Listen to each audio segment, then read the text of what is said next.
TV Telugu. ఇప్పుడు Telangana top 10 చూద్దాం.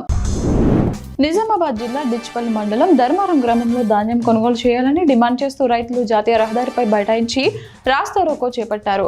గత 20 రోజులుగా వరి ధాన్యం కొనుగోలు చేయకపోవడంతో నిరసన వ్యక్తం చేశారు. వాతావరణ మార్పుల భయం, 20 రోజులుగా ధాన్యం కుప్పల వద్ద కాపలా ఉండాల్సిన పరిస్థితితో విసిగిపోయిన రైతులు ప్రధాన రహదారిపై ధర్నాకు దిగడంతో ఇరువైపులా వాహనాలు 2 కిలోమీటర్ల వరకు నిలిచిపోయాయి. నాగర్ కర్నూలు జిల్లా కల్వకుర్తి నియోజకవర్గంలో కాంగ్రెస్ పార్టీలోకి వలసలు కొనసాగుతున్నాయి. కడ్తాల్ మండలం కర్కల్పాడ్ గ్రామ సర్పంచ్ బాణావత్ తేజు నాయక్ ఎమ్మెల్యే కసిరెడ్డి నారాయణ రెడ్డి సమక్షంలో కాంగ్రెస్ పార్టీలో చేరారు.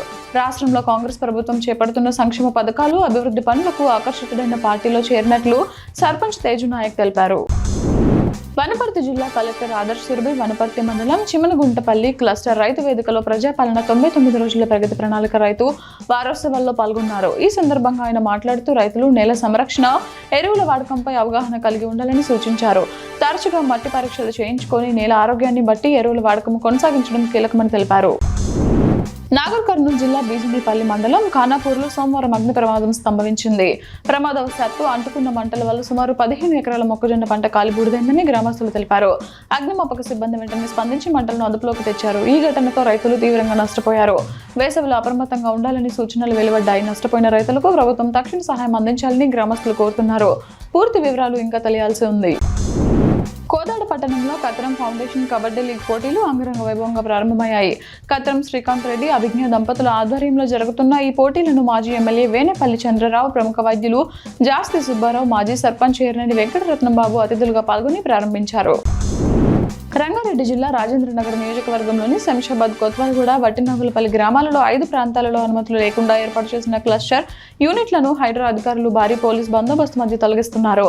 ఈ ప్రక్రియ ఉదయం నుండి కొనసాగుతోంది. హుస్నాబాద్ లో ఆయిల్ ఫామ్ పంట సాగుపై రైతులకు అవగాహన కార్యక్రమం జరిగింది. ఈ సందర్భంగా market committee chairman Tirupati Reddy, ఆత్మ కమిటీ చైర్మన్ ఐలయ్య మాట్లాడుతూ ఆయిల్ ఫామ్ సాగుతో అత్యధిక లాభాలు ఉంటాయని, రైతులు ఆర్థికంగా బలపడతారని తెలిపారు. చీడపీడల బెడద కూడా తక్కువగా ఉంటుందని వారు పేర్కొన్నారు. హుస్నాబాద్ లో ఆయిల్ ఫామ్ పంట సాగుపై రైతులకు అవగాహన కార్యక్రమం జరిగింది. ఈ సందర్భంగా market committee chairman Tirupati Reddy, ఆత్మ కమిటీ చైర్మన్ ఐలయ్య మాట్లాడుతూ ఆయిల్ ఫామ్ సాగుతో అత్యధిక లాభాలు ఉంటాయని, రైతులు ఆర్థికంగా బలపడతారని తెలిపారు. చీడపీడల బెడద కూడా తక్కువగా ఉంటుందని వారు పేర్కొన్నారు. గట్కేసర్ సర్కిల్ యమ్నంపేటలో మున్సిపల్ చైర్మన్లకు విరుద్ధంగా నిర్మిస్తున్న అక్రమ కట్టడాలపై మల్కాజ్గిరి మున్సిపల్ కార్పొరేషన్ అధికారులు ఉక్కుపాదం మోపారు. గట్కేసర్ డిప్యూటీ కమిషనర్ వాణి ఆదేశాల మేరకు ఏసీపీ రాజీవ్ రెడ్డి, టీపీఎస్ శ్రీదేవిల పర్యవేక్షణలో టౌన్ ప్లానింగ్ అధికారులు ఈ కూల్చివేతలు చేపట్టారు. అనుమతులు ఒక విధంగా తీసుకుని నిర్మాణాలు మరొక విధంగా చేపడుతున్నారనే ఫిర్యాదులు రావడంతో అధికారులు ఈ చర్యలు తీసుకున్నారు. జనగాం జిల్లా పాలకుర్తిలో మురుగునీటి వ్యవస్థ దారుణంగా తయారైంది.